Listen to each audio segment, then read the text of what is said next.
Hello friends, welcome to my channel learn from home by SL.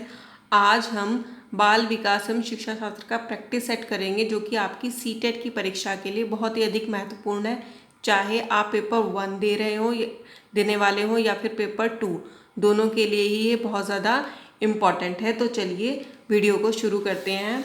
हमारा पहला question है, students मैं आपको कुछ सेकंड्स का टाइम दूंगी ताकि आप अपने आंसर को चूज़ कर सकें और ख़ुद को चेक कर सकें कि आपकी कितनी प्रिपरेशन है और आपको अभी और कितनी ज़्यादा प्रिपरेशन करनी है और अपने आप को चेक कर सकें। इसलिए मैं आपको कुछ सेकंड्स का टाइम दूंगी ऑप्शन को चूज़ करने के लिए। हमारा फर्स्ट क्वेश्चन है, शिक्षार्थियों में बहुत विभिन्नताएं होती हैं, इनमें से किनके लिए शिक्षक को संवेदनशील होने की आवश्यकता है। मतलब कि हमारी क्लास में जितने भी स्टूडेंट्स हैं, जितने भी विद्यार्थी हैं, वो सभी अलग अलग हैं। कोई भी सेम वो नहीं होता है, सभी में अलग अलग तरह की भिन्नताएं पाई जाती हैं। तो शिक्षक को कौन सी विभिन्नताओं के प्रति संवेदनशील होने की आवश्यकता है? हमें इसमें ऑप्शन दिए गए हैं। ऑप्शन 1, संज्ञानात्मक क्षमताओं और सीखने के स्तरों पर आधारित विभिन्नताएं। भाषा, जाति, लिंग, धर्म, समुदाय की विविधता पर आधारित भिन्नताएं। इसमें 2 कूट दिए गए हैं जिसको हमें चूज करना है। इसका आंसर होगा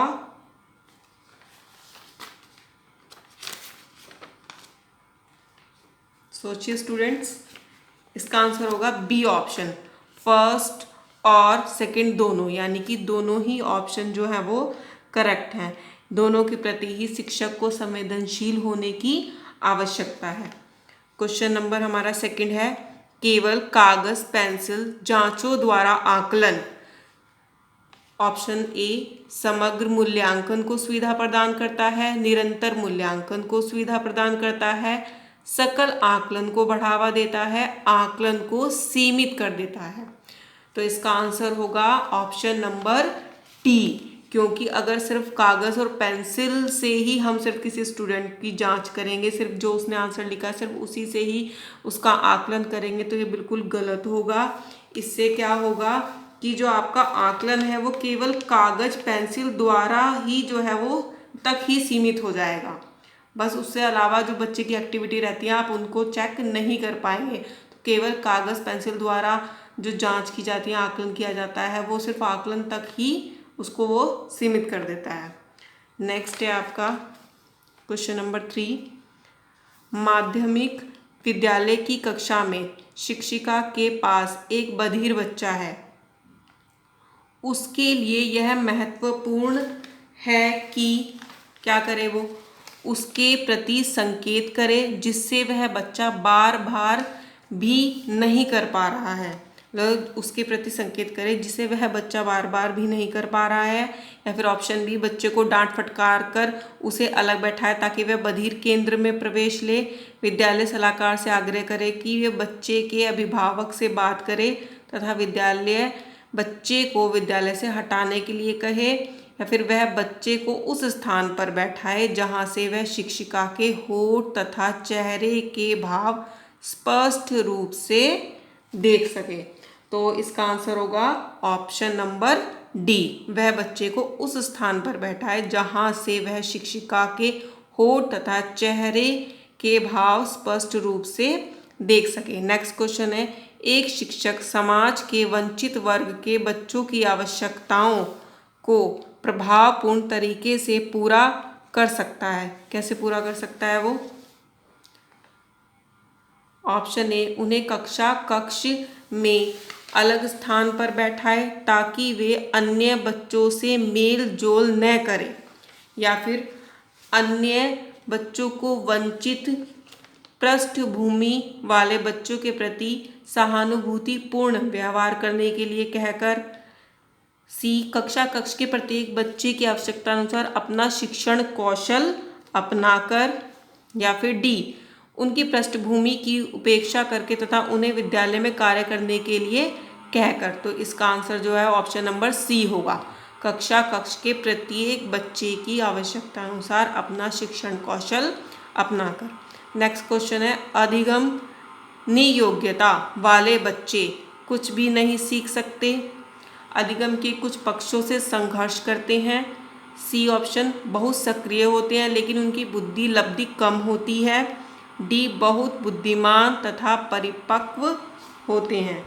तो इसका आंसर होगा ऑप्शन नंबर बी, अधिगम के कुछ पक्षों से संघर्ष करते हैं। नेक्स्ट हमारा क्वेश्चन, शिक्षक बच्चों को सृजनात्मक विचार के लिए प्रोत्साहित कर सकता है।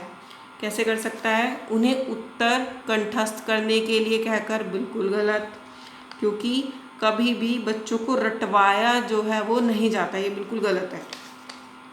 नेक्स्ट है बी, उसमें प्रत्यास्मरण आधारित प्रश्न पूछकर, उन्हें बहुविकल्पी प्रश्न देकर उन्हें समस्या समाधान के लिए विभिन्न तरीकों को सोचने के लिए कहकर। तो इसका ऑप्शन नंबर डी जो है वो करेक्ट होगा, क्योंकि हमेशा बच्चों को जो है शिक्षक को ऐसा अपना लेसन प्लान बनाना चाहिए ताकि बच्चे खुद से उन चीज़ों को खोजें, उनके समाधानों समस्या के समाधान को खोजें। तो ये सबसे जो सही ऑप्शन है वो ऑप्शन नंबर डी होगा। नेक्स्ट क्वेश्चन है क्वेश्चन नंबर 7, विशेष आवश्यकताओं वाले बच्चों से व्यवहार करने के लिए निम्नलिखित दार्शनिक दृष्टिकोणों में से किसका अनुसरण किया जाना चाहिए? ऑप्शन ए, उन्हें पृथक करके उनकी शिक्षा किसी भिन्न शैक्षिक संस्थाओं में होनी चाहिए। उन्हें केवल व्यावसायिक प्रशिक्षण दिया जाना चाहिए। उन्हें समावेशी शिक्षा का और नियमित विद्यालयों में अध्ययन करने का अधिकार प्राप्त है। उन्हें किसी प्रकार की शिक्षा की आवश्यकता नहीं होती। तो इसका आंसर होगा ऑप्शन नंबर सी, उन्हें समावेशी शिक्षा का और नियमित विद्यालयों में अध्ययन करने का अधिकार प्राप्त है। नेक्स्ट क्वेश्चन नंबर 8 है, अधिगमकर्ता केंद्रित विधि का आशय है। अधिगमकर्ता केंद्रित विधि का क्या आशय है? चलिए देखते हैं कि शिक्षक अधिगमकर्ता के लिए स्वयं निष्कर्ष निकाल देते हैं। परंपरागत व्याख्यात्मक विधियां, या सी ऑप्शन उन विधियों को अपनाना जिसमें शिक्षा मुख्यकर्ता पात्र होता है। वे विधियां जहाँ अधिगम में अधिगमकर्ता की अपनी पहल तथा प्रयास सम्मिलित होते हैं। तो ऑप्शन नंबर डी जो है वो बिल्कुल करेक्ट होगा। नेक्स्ट है आपका क्वेश्चन नंबर 9, निम्नलिखित में से कौन सा एक सीखने के लिए प्रमुख है? अनुबंधन, रटकर याद करना, अनुकरण, अर्थ निर्माण। तो इसका आंसर होगा अर्थ निर्माण, option number D. Next question है, पियाजे तथा वाइगॉस्की के अनुसार एक रचनात्मक कक्षा कक्ष में अधिगम शिक्षक द्वारा लिखवाया जाता है तथा विद्यार्थी निष्क्रिय प्राप्तकर्ता होते हैं। उद्दीपक तथा अनुक्रिया के जोड़ से होता है। शिक्षक द्वारा पूर्ण बलन किया जाना है। या फिर डी, शिक्षार्थियों द्वारा स्वयं सर्जित किया जाता है जो एक सक्रिय भूमिका निभाते हैं। तो इसका आंसर होगा ऑप्शन नंबर डी, शिक्षार्थियों द्वारा स्वयं सृजित किया जाता है जो एक सक्रिय भूमिका निभाते हैं। स्टूडेंट इस चीज़ को बिल्कुल अपने माइंड में सेट कर लीजिए कि हमेशा ऑप्शन मोस्टली वही राइट होता है जिसमें विद्यार्थी का इन्वॉल्वेशन हो, मतलब जिसमें विद्यार्थी इन्वॉल्व हो, वो वाला ऑप्शन मोस्टली जो है वो करेक्ट होता है। नेक्स्ट है आपका क्वेश्चन नंबर 11, निम्नलिखित में से कौन सा आधारभूत सहायता का एक अच्छा उदाहरण है जिसका आशय है समस्या समाधान को तब तक सीखना जब तक शिक्षार्थी स्वयं न कर सके। तो इसके ऑप्शन है हमारे पास, उसे आधा समाधान हल किया उदाहरण उपलब्ध करवाना, उसे कहना कि जब तक वह समस्या का समाधान नहीं कर लेती जब तक घर नहीं जा सकती, या ऑप्शन सी, समस्या का समाधान जल्दी देने के लिए पुरस्कार देना, उसे यह बताना कि बार बार प्रयास द्वारा कर सकती है। तो इसका आंसर जो है वो ऑप्शन नंबर डी होगा, मतलब बार बार प्रयास करके वो सीख सकती है। नेक्स्ट है क्वेश्चन नंबर 12, आपकी कक्षा में सीखने की विविध शैलियों वाले बच्चे, उनका आकलन करने के लिए आप उन्हें क्या करेंगे? विविध प्रकार के कार्य और परीक्षण देंगे।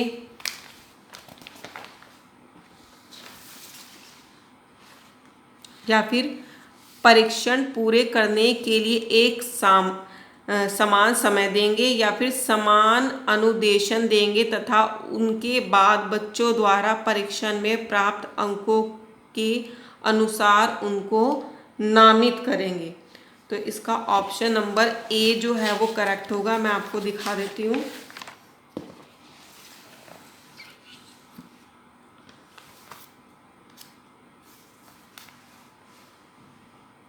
विविध प्रकार के कार्य और परीक्षण देंगे। चलिए अपने नेक्स्ट क्वेश्चन की ओर बढ़ते हैं। Question number 13। आजकल बच्चों की गलत धारणाओं को वैकल्पिक धारणाएं कहने की एक प्रवृत्ति है, इसे कहा जा सकता है। बच्चों की गलतियों की व्याख्या के लिए मनोहरी शब्दों का उपयोग करना, बच्चों को उनकी सोच में प्रौढ़ों के समान मानना, बच्चों की समझ में सूक्ष्म भेद करना और उनका अपने सीखने के प्रति निष्क्रिय रहना, पहचानना कि बच्चे सोच सकते हैं और उनकी सोच प्रौढ़ों से भिन्न होती है। तो इसका ऑप्शन नंबर डी जो है वो बिल्कुल करेक्ट होगा। नेक्स्ट है क्वेश्चन नंबर 14। निम्नलिखित में से कौन सा एक माध्यमिक विद्यालय की कक्षा